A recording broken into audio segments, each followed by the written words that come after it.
Friends, welcome to சாந்தி இல்லம். சாந்தி இல்லம் சேனலில் இன்றைக்கி என்ன ரெசிபி பார்க்க போகிறோன்னு பார்த்தீங்கன்னா, ஒரு எம்மியான மொறுன்னு ஒரு ஸ்நாக்ஸ் ரெசிபி தாங்க பார்க்க போகிறோம். நல்ல ஹெல்த்தியான ஒரு ஸ்நாக்ஸுங்க இது.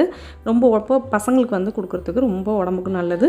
ஸ்கூல் விட்டு பசங்க வரும்போது இது மாதிரி செஞ்சு கொடுத்திங்கன்னா ரொம்ப ஹெல்த்தியாகவும் இருக்குங்க. இது எப்படி நான் வந்து ஜென்ரலாக வந்து கடலைப்பருப்பில் வந்து நம்ம வந்து இந்த மாதிரி பால்ஸ்லாம் பண்ணுவோம். நான் வந்து தோரம்பருப்பு யூஸ் பண்ணி இந்த பால்ஸ் பண்ணியிருக்கேன். வாங்க எப்படி பண்ணுறதுன்னு வீடியோக்குள்ளே போய் பார்க்கலாம். நல்லா தோரம்பருப்பு வந்து 1.5 கப் அளவுக்கு எடுத்து நல்லா கழுவிட்டு, நான் வந்து ஈவினிங் சேர்த்துக்கு மார்னிங்கே நல்லா ஊற வச்சுட்டேங்க. நல்லா ஒரு 3 மணி நேரம் நல்லா ஊறட்டும். ஊறினதுக்கு அப்புறமா இதை கழுவி தண்ணியெல்லாம் நம்ம எடுத்துகிட்டு, இதில் 2 மிளகாய் வத்தல் காரத்துக்கு, பூண்டு பற்கள் வந்து ஒரு 3 பற்கள் மாதிரி சின்ன பீஸாக கட் பண்ணிவிட்டேன். உப்பு சேர்த்துக்கிட்டேன். எல்லாத்தையும் சேர்த்து நான் வந்து அரைச்சிக்க போகிறேன். நீங்கள் வேணுன்னா சோம்பு, பெருங்காயத்தூள் இதெல்லாம் வேணுன்னா கூட நீங்கள் ஆட் பண்ணிக்கலாம். பட்டை, கிராம்பு இதெல்லாம் வேணுன்னா கூட ஆட் பண்ணிக்கலாம். நான் அதெல்லாம் சேர்த்துக்காமலே இது மாதிரி செஞ்சு பாருங்கள். இதுவுமே டேஸ்ட்டு சூப்பராக இருக்கும். இப்போ வந்து தண்ணி அதிலே இருக்கும் பாருங்கள், அதையே வச்சு நான் வந்து அரைச்சிக்கிட்டேன். நீங்கள் அரைப்படலைன்னா லைட்டாக வந்து தண்ணி தெளிச்சுக்கோங்க. நம்ம வடைக்கெல்லாம் அரைப்போம்ல, அது மாதிரியே நீங்கள் வந்து பருப்பு அரைச்சிக்கோங்க. இப்போ கொஞ்சம் பச்சை மிளகாய் சேர்த்துக்கிட்டேன். வெங்காயம், ஆனியன் வந்து ஒரு பெரிய வெங்காயம் எடுத்து நல்லா இது மாதிரி சின்ன பீஸாக கட் பண்ணிக்கோங்க. கொத்தமல்லி, கருவேப்பிலை.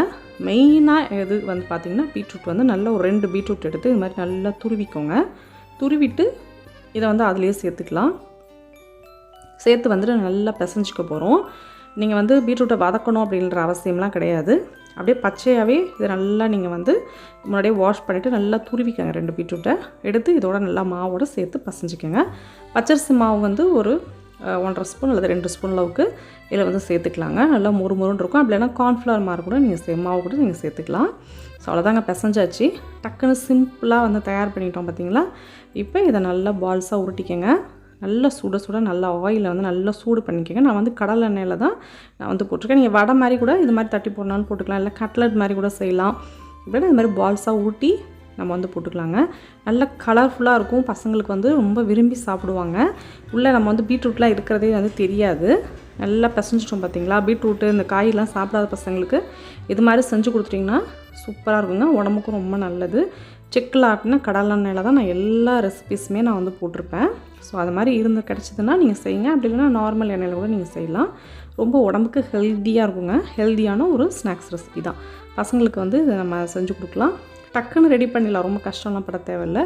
பாருங்கள், நல்லா அப்படியே பிரட்டி விட்டுக்கோங்க நல்லா.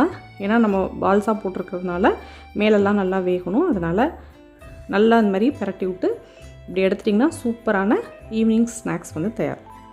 நீங்கள் டொமேட்டோ கெட்சப் அதெல்லாம் கூட வச்சு சாப்பிட்லாம். அப்படி இல்லைனா நார்மலாக சட்னி இது மாதிரி கூட தொட்டுவிட்டு சாப்பிட்லாம். இல்லைனா அப்படியே கூட வெறுமனே சாப்பிட்லாம்.